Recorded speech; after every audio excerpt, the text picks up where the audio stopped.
Praise the lord. ఈ రోజు దేవుని వాక్యము, దేవునివి దేవునికి చెల్లించండి, అందుకాయన అలాగైతే కైసరువి కైసరునకును, దేవునివి దేవునికిని చెల్లించుడని వారితో చెప్పెను. లూకా సువార్త 20వ అధ్యాయము 25వ వచనం.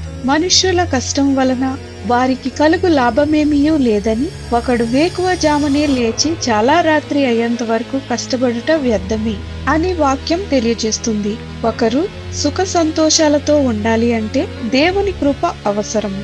ఆశీర్వాదము, అభివృద్ధి అనేది మనుషుల కష్టం వలన కలుగదు, అదియు దేవుని కృపయే. కనుక మన జీవితంలో దేవుడు మనకు అనుగ్రహించిన ప్రతి దానిలోనూ దేవునికి చెల్లించవలసిన సమయమును కానుకను చెల్లింపవలెను. కొందరు కొద్దిలో నమ్మకంగా ఉంటారు, కానీ వారు అభివృద్ధి పొందుచున్న కొలది దేవునికి ఇవ్వవలసిన సమయమును అర్పణమును నిర్లక్ష్యము వహించెదరు. గనుక మనము దేవుడు మనకు అనుగ్రహించిన ప్రతి దానిలోనూ దేవునికి ఇచ్చుటలో నమ్మకంగా ఉందుముగాక. ప్రార్థన. ప్రభువైన యేసు, నీవు మాకు అనుగ్రహించిన ప్రతి దానిలోనూ నమ్మకంగా ఉండుటకు మాకు నీ కృప చూపమని యేసు నామంలో అడుగుచున్నాము తండ్రి.